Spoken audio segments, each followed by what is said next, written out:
we will try to draw the common emitter characteristic of a transistor using X-Spice.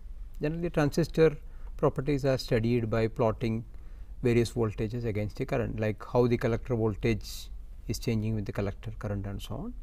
So, what we will try to do is we will vary the collector current and see how the collector current and collector voltage are related. So, look at the circuit here. Here you can see the transistor is here, the collector is connected to our programmable voltage source through a 1 k resistor. So, that means we can change this voltage and the voltage across the collector is monitored by an input in 1 and the emitter is grounded. So, the collector emitter circuit is like this.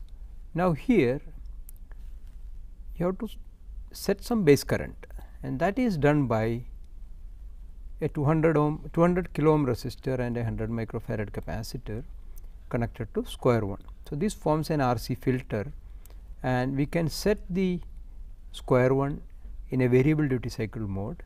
So, that we can generate a DC voltage here proportional to the duty cycle. So, that means at this base we can control the current through the base. So, controlling this duty cycle, we can control the base current. So, we will set various base current, then study the variation of the collector voltage with collector current.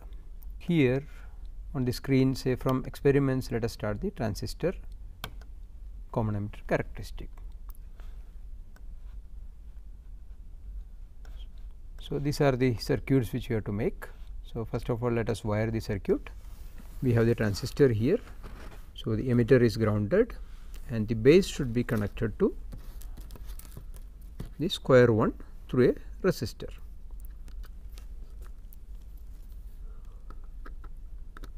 So, we are connecting a 200 kilo ohm resistor to square 1 and it is grounded through a 100 microfarad capacitor.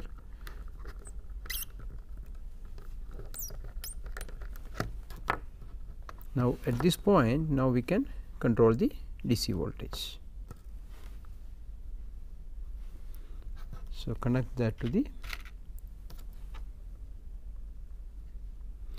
base of the transistor. So, this we will just connect to the base and the collector is connected to the programmable voltage source. So, that we can change that and also monitor it using the terminal in 1. So, the connections are made here.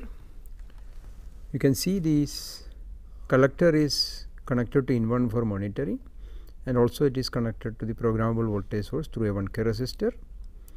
Emitter is grounded and base is coming to the square wave generator SQR1 through a 200 k resistor and it is also connected to ground through a capacitor. So, that means that we can apply a variable DC here, that the program software will handle that part. Coming to the screen. So, now we set the base voltage through that 200 k resistor, say to 2 volts and start drawing the characteristic.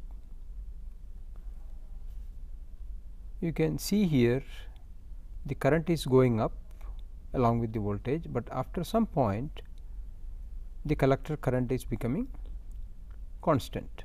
You can see this horizontal portion.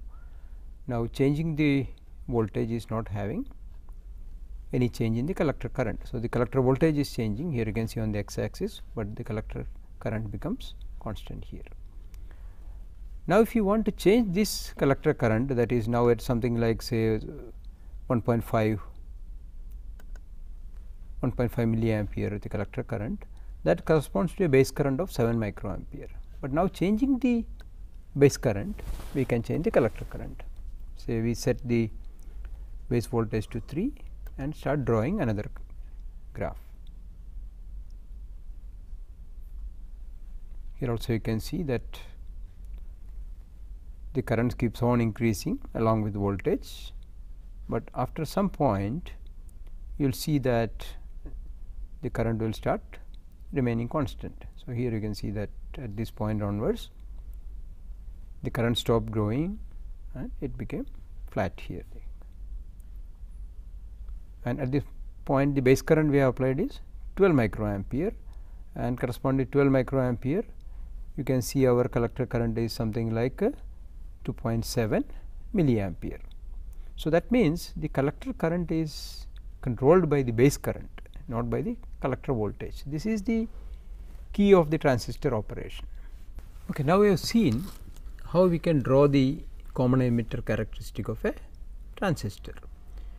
We have drawn the graphs of collector current versus collector voltage for different base currents, and we have seen that the collector current is controlled by the base current in the active region of the transistor.